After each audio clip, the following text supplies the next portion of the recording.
Shalom, everybody. I'm the YCO Nomad with YCO Resiliency. Welcome to the readings. So, the other day, I was reading the Word. What word was that? You know what word, folks. The Scriptures. I used to read the King Jimmy. I'm not too into it. I read the Scriptures. This is from the Institute for Scriptural Research. This is my EDC Bible, and eventually I am going to start the full reading of it. Have you read your Bible? Yes, I have, and I'm going to read it again.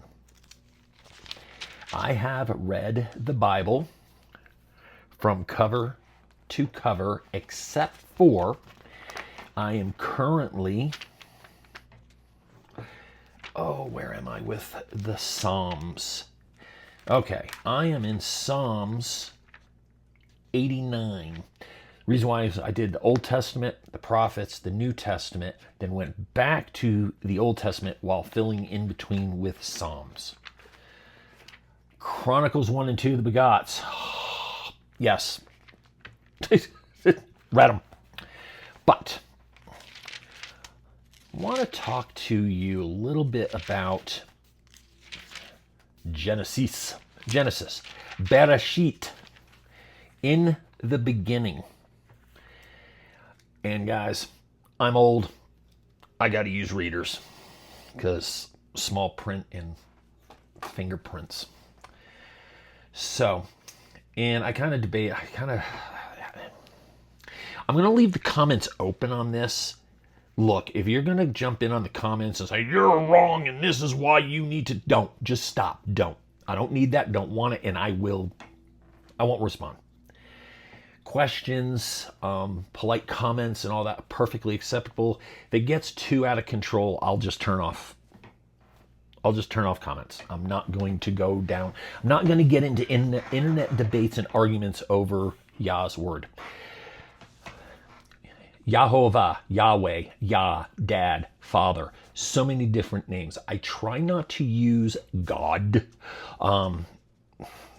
Babylonian, demigod stuff. Lord, that's a title. I try to we do not need to get into a debate over the I am and what his specific name is. That's stumbling blocks. Same with calendar stuff, stumbling blocks. Okay, keep that in mind. You should drink water. Yes, I should, and I do. One book that I read other than the Bible, I read a lot of books other than the Bible. One book I read was by Jocko Willink, Extreme Ownership. Very important. Taking ownership of problems. Where does this go with the Bible? It does. So, we all sort of know the story of Eve. I know a lot of people are like, Eve's fault that we all have fallen into sin. Is it? She ate the apple. That was the sin. Not really. What? The sin was going against what Dad told both Adam and Eve not to do. They went against his word. These are my instructions. Now, Torah. A lot of people want to say, that's the law. Actually, it's the instructions. But for some reason, we decided to call it the law. It's actually the instructions. We are instructed to do this. And why are we instructed? Because it makes Dad happy. It makes Yah happy. So, if we go to Genesis 3, and the Nahash was more crafty than all the lives of the field, which Yahweh, Elohim, had made. And he said to the woman, is it true that Elohim has said, do not eat of every tree of the garden? And the woman said to the Nahash, we are to eat of the fruit of the trees of the garden. But of the fruit of the tree which is in the midst of the garden, Elohim has said, do not eat of it, nor touch it, lest you die. Okay, Dad's made it quite clear. Don't do this. This is your instruction. Do not touch of this tree. Nahash, deceiver, not necessarily the snake or serpent. We can go into Hebrew, the whole thing. I lean more toward a deceiver. If we think of messengers, angels, messengers, angels, capital M messenger, normally Yeshua. Many of you may call him Jesus, Jesus. I don't. I go by Yeshua. There's no J in Hebrew. Don't follow a sun god, but, and I can picture the comments coming now. Each his own. But the Nahash, the deceiver, what the Nahash did there was this, cause doubt. Did he really say that? Did he? Surely he didn't really mean it. The woman, Eve, Hava, is now, well, maybe he didn't. And Nahash said to the woman, you shall certainly not die, for Elohim knows that in the day you eat of it, your eyes shall be opened, and you shall be like Elohim, knowing good and evil. So if you eat of this, you can become a god. Lowercase g. And the woman saw that the tree was good for food, and it was pleasant to the eyes, and the tree desirable to make one wise, and she took of its fruit and ate. And she also gave her husband with her, and he ate. Okay, Adam was there. He was with her. What was Adam told earlier? Oh no, my pastor and priest and father and bishop and all that never told me. Do you own a Bible? Open it, read it for yourself. For yourselves. Read it. Told Adam, you are to rule and subdue. You're supposed to be a guide. Hey, Eve, don't do that. Stop. Don't listen to him. We'll get into Adam and Adam's lack of extreme ownership. Adam's lack of being a biblical man. Oh, how could you say that? Easily.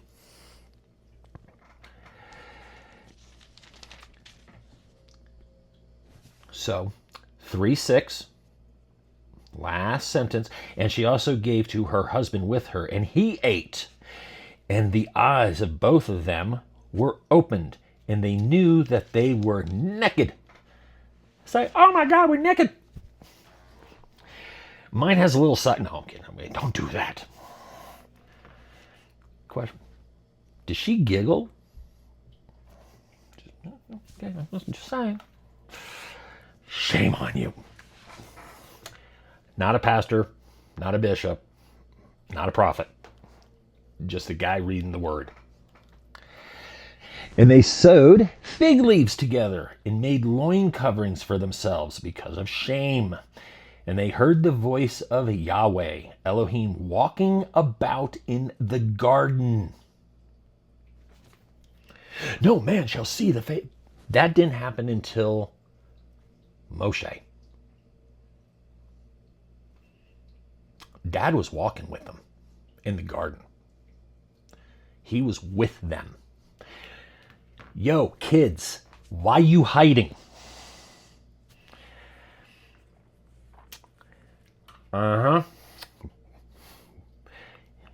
Any of you parents, you know when your kid does something wrong, they know they did something wrong, and when you come into the room, kid's hiding. Yep.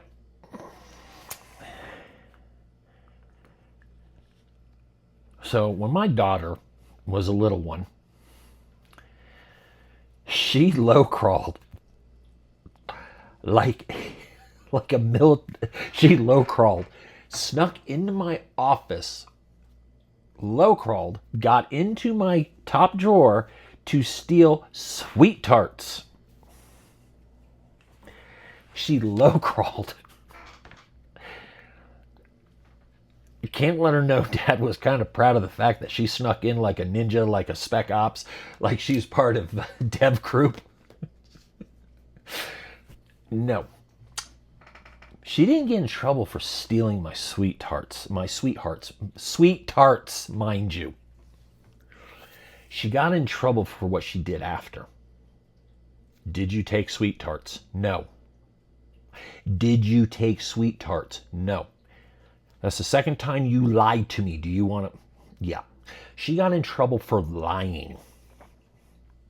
So one thing, my daughter had one rule. We had one rule in our house. I mean, she could do almost anything she wanted. Just do not lie. Because when you're older and something happens, I want to believe you without a doubt. And my daughter understood that all growing up, even to this day. My daughter's in her mid-30s. Oh boy, yeah, my daughter's in her mid-30s. Wait, what? Yeah, I'm old, yo. My daughter's 35. But I digress. Let's go back to the word. And Elohim called unto Adam and said to him, where are you? And he said, I heard your voice in the garden, and I was afraid because I was naked. So I hid myself. And he said, who made you know that you were naked? Whoa, it doesn't say whoa. Have you eaten of the tree of which I commanded you? I commanded you that you should not eat. And the man said, this is key. The woman, just lost it. The woman whom you, capital Y, gave me. Okay, let's go over that again. And the man said, the woman whom you gave to be with me, she gave me of the tree and I ate it. Y'all catch that? Adam blamed Dad. Adam blamed Yah. Adam said, hey, the woman you gave me. It's your fault, Dad. You gave me this woman. She made me do it. Ooh, that's not extreme ownership. That's not taking responsibility. That's placing blame on others. I could get into that. And that is the sin, brother. No, we're not going to do that. But Adam blamed Dad. Adam blamed Yehovah for his transgression of not following the rules. And Yahweh, Elohim, said to the woman, what is this you have done? And the woman said, the Nahash deceived me and I ate. So she's pointing a finger. Hey, that deceiver over there, he tricked me. I fell for it and I ate. I wasn't strong enough to say, And Yahweh Elohim said to the Nahash, because you have done this, you are cursed more than all livestock and more than every beast of the field. On your belly you are to go and eat dust all the days of your life. And I'm going to stop there. We all know how that goes because I don't want to get into, the heel upon your head and the basically prophesizing going all the way to right there. It's prophesizing. It's telling us revelations. Don't want to go down that rabbit hole. I'm not ready for that. But as we look at Genesis 3, we can see where a lot of mistakes, you can see where the transgression of the rules, the transgression of the law, because we all like, I am the law. We always like to, that was the law. That was the rules. They were given basic rules. Do not do this. Don't do it. Now we can go into the whole rabbit hole. Well, if God knows if Dad knows everything, he knew this was going to happen. He knew it. It wasn't tricked. He allowed it to happen. Yeah, that's a whole different. That's getting into the deeper meanings and deeper understandings. And I'm definitely not ready to discuss that level of in-depthness, the in-depthness of the word. But I truly hope you enjoyed that, got something from it, opened your eyes. Maybe it got you to run to the bedroom to grab your Bible that's next to your bed that you haven't. You got to knock the dust off of it. Maybe it's got some of you going, how come my minister, how come my bishop has never taught me that? Read your Bible for yourself. Do not take another man's word for the Bible. Do not trust another man when it comes to the word. You have the Bible. Read it. So many of us actually read books, novels, and all sorts of things, and read them cover to cover. Now, some of us, I know, my wife, reads like the last few pages. Okay, that's how it ends. Then she'll go to the beginning. She's got a long explanation of why she does that. She's invested, I think, multiple book series, and then the ending, she was just devastated. Like, I wasted all that time reading this book, and this is how it ends. She was mad to the point where, we like spoilers. We don't care. We don't want to be shocked. We're weird. I was glad that I knew Han Solo died in Star Wars before I saw the movie, because I would have been like, and I wouldn't have gotten anything out of the rest of the movie because I'd have been so shocked. I don't mind people ruining a movie. It doesn't ruin it for me. But you should have a Bible. You should be reading it every day. And if you don't know where to start, or if you're new to the word, Proverbs 1. Well, today is the 25th. Proverbs 25. Good place to start if you've never read the book. And then after that, page 1, Genesis, Bereshit. Start there. Best place to start. The Tanakh, the Torah, the teachings. In the beginning, Elohim created the heavens and the earth. And the earth came to be formless and empty, and dark was on the face of the deep. That's how it starts. And when you're reading that, read 5 verses. That's it, just 5 verses. Every day, trust me, eventually you're going to be reading 2 chapters a day, or you're going to be reading for an hour every single day except for Shabbat. And on Shabbat, you might be reading 2 to 3 hours, if not more. And then, while you're reading Bereshit, 5 verses a day, it's going to take you a long time. You should know this book. If you call yourself a believer, you should know the book, and it should not be handed to you by another person. You should know the words, because there's a lot of pastors and shepherds that are leading their flock astray.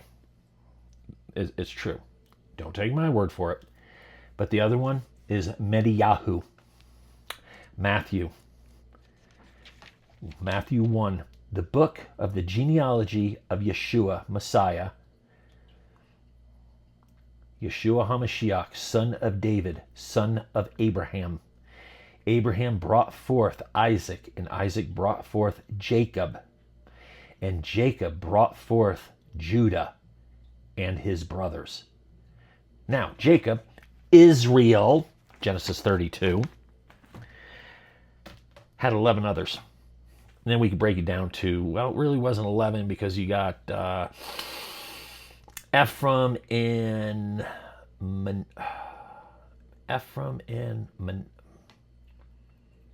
can't remember. I want to say Nahash. Ephraim and Nahash. Please excuse me if I did that wrong. They were Joseph's offsprings. added to the tribes of Israel or the tribes of Jacob. Israel, not a nation state. Israel, a person. 12 tribes of Israel, the 12 sons of Jacob. But with that, thank you everybody. As always, blessings unto you. Shalom, shalom. May you have perfect peace. And may the Father's face shine upon you. Thank you.